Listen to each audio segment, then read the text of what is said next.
Well, it looks like these ones right here in the middle, I believe they're cabbage. Yeah, they're not If you look down really close, this is like the second one from the beginning of the row, when you walk in from that little gate over there. And they look like the leaves are being eaten by, those caterpillars. You know, the caterpillars that eat the veggies.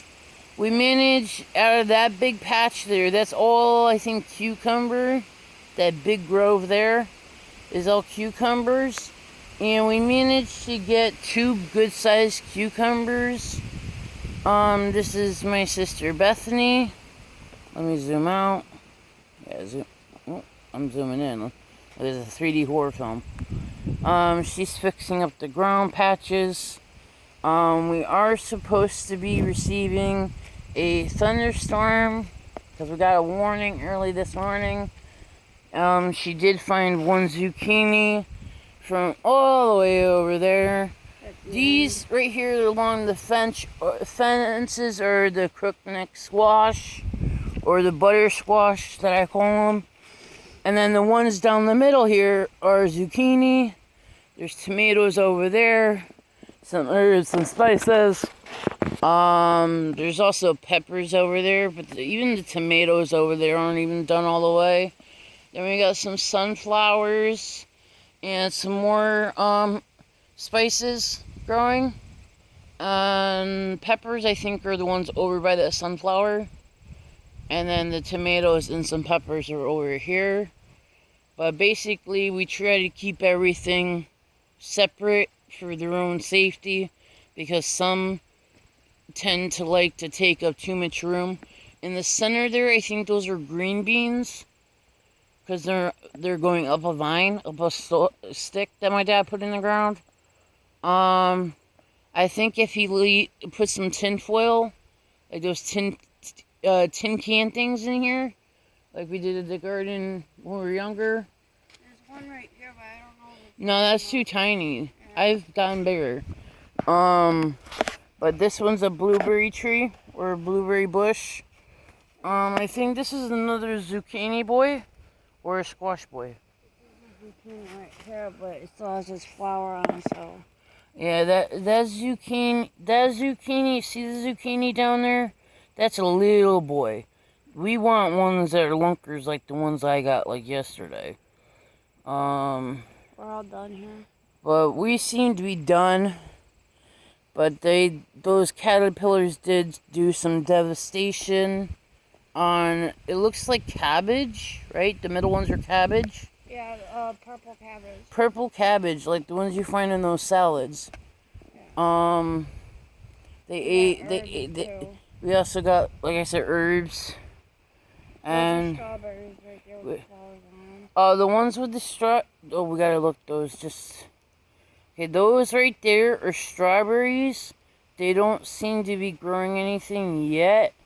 So, yeah, my dad thought that having little things hang on the watering would keep the birds away, but not really. Celery. This? Bushes right there.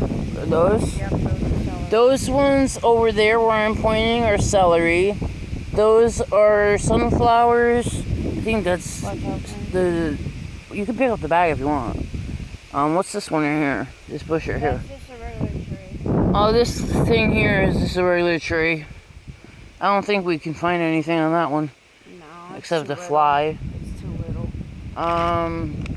We gotta water. But I think we don't need to water because it looks like we're gonna get the storm. Is it supposed to happen soon? Yeah. Why do you think the wind's picking up? But this is my sister Sharon actually did the outline of this, where the fencing is. It's 30 by 30. And there's chicken netting up. There's all sorts of netting up to keep the deer and any type of bird basically out.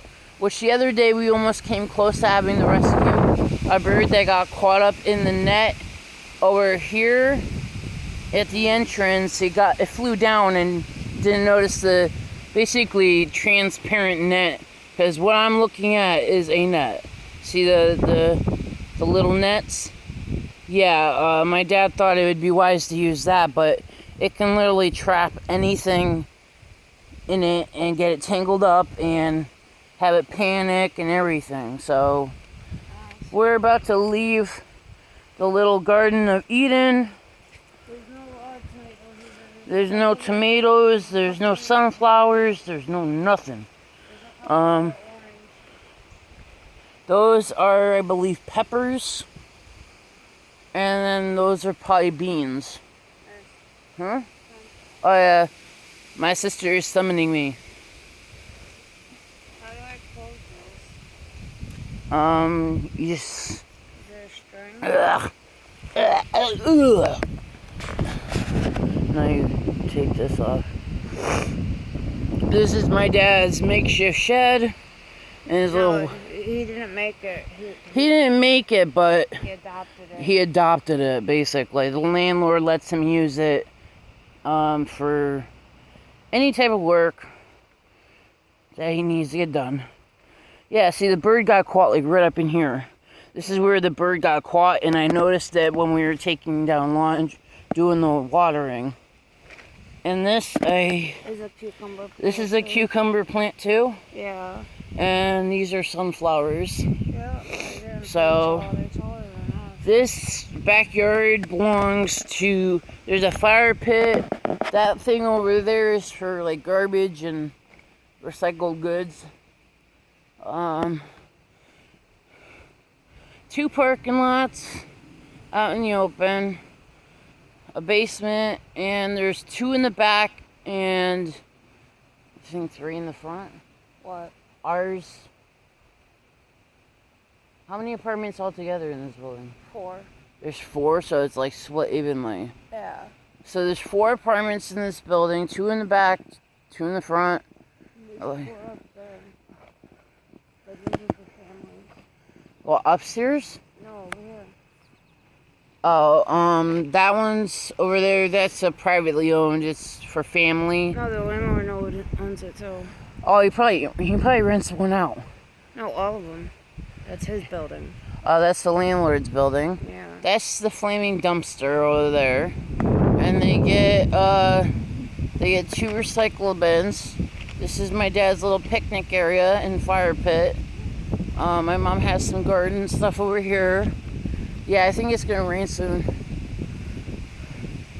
So we don't really have to worry.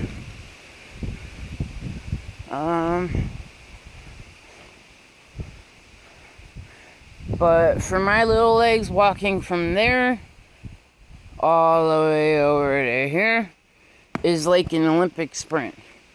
Those plants over there, the guy cleaned the white of the house here and the gutters and everything with bleach water, and ended up practically killing off my mother's plants. He also laid down those white tarps, which there's 2 of them, over it in like 90-degree weather. So they not just drowned it in bleach water, they also were suffocated. We're trying to resurrect them, but as you can see, it's not been good. But hopefully this natural water from the sky will help out. Also, that's a bird feeder. And this is, I gotta zoom out. Too close for comfort. That used to be a bathroom window, not anymore. Then they got a garden on the side where they park their car, and a small garden in the front. But other than that, this is my father and mother's and sister's backyard to play and romp in. They are gonna make the garden next year, I believe, more bigger. So, like 5 more feet out, or even do a separate one. But the thing out here is that everything is big. It's not just in Texas that things are big. Everything out here is big too. The bees, the wasps, everything. There's bears out here, foxes, everything that you would expect to run from if you're stupid. You don't run from a bear, you back away slowly. You don't ever turn your back on a bear, even if it's a baby. But there is a hunting trail down this way. Starts at the road and goes all the way down that way. A couple days ago, I did hear a scream, and followed by some, like, I think paintballs. So, we're getting a new Jackass movie over here, people. But other than that, I like the hummingbirds. There's some birds around here that I've never seen before. My dad has done some landscaping, as you can see. Just to widen the perimeter, but like over there, he got stung by these hybrid looking mud wasps. They were black with a white trim down their backside, I believe, like white tufts of fur. So I've never heard of mud wasps actually being like with a white pinstripe with fur. So that's kind of odd. You see your normal honeybees, your normal burrowing bees, which those ones over here are tiny compared to where I live, and mine's in city. But yeah, that's the compost heap. That's what I was talking about. And my dad and parents got a picnic table over where those tarps are. They got a grill here from my sister Sharon. And I think they had that, or it was given to them. But other than that, everything else is basically neutral. We were supposed to water the plants today, but it did give out a severe thunder shower coming this way. So I don't know whether to water them like lightly and let the rain do the rest, or to leave it and see if rain will come. I guess we'll wait and see, because they still look pretty good from last night. These are some spices, I believe, or even celery. There's some over there in that thing. Over there on the grill and that black thing over there, there's a hanging plant that got hit by the bleach water. Geez, everything just got impaled. There's some plants and trees over here that aren't doing so good either. Some of them are wild, and some of them were planted. Other than that, it's pretty far out. But I'll talk to you guys again, hopefully. I spent since Friday afternoon over here to now it's Sunday morning. And hopefully, when I get rescued from my sister, I'll be fine. But I'll talk to you guys again some other time. Okay? If you want any tips or tricks to grow certain vegetables too, just comment down below and I'll ask my mother, because she's the one that basically grew this big ass thing. Sharon did help by getting her the seeds and getting her the plants and coming once a week to help out with everything and figure out stuff to help out the garden. But my mother and my father have been growing zucchini and squash and stuff like that. They're not vegetarians or vegan, but they've been eating this stuff for a long time, ever since I was little. So, and there are some pretty hummingbirds that do come by. They have the males have a golden, they have a white band, and then they have they go to that blue glass thing with the flowers. Yeah. But I'll talk to you guys again. I don't want the video to be too long, because I can ramble on. Oh, that plant's seen better days. It's not doing good at all. Hasn't even rooted. It's just dying because of the bleach water that fell in from the guy doing... It was some Jamaican guy. I don't know who it was. It wasn't the landlord's normal helper. It was somebody else. Hopefully these can be replanted and regrown, But hopefully, they also have a big ass hummingbird. It's a size bigger than a raven. And it comes down and goes after the stump in the front yard, which I've never gotten to see yet. But I had fun with the hose a couple days ago and sprayed down everything I mean everything. This grass here used to be like, here, let me zoom out. This grass all here was so brown that you step on it, it snaps in half and you can hear it. Like, this green is normally here, but the brown is starting to go away. I don't like to see grass suffer. It doesn't matter whether there's a drought or not, but the plants shouldn't be the only thing that gets food, you know? So, I think everything needs to be done. Like a water sprinkler system or something. But, I'll let you guys go again. It's almost 16 minutes in, so I'll talk to you guys. Bye.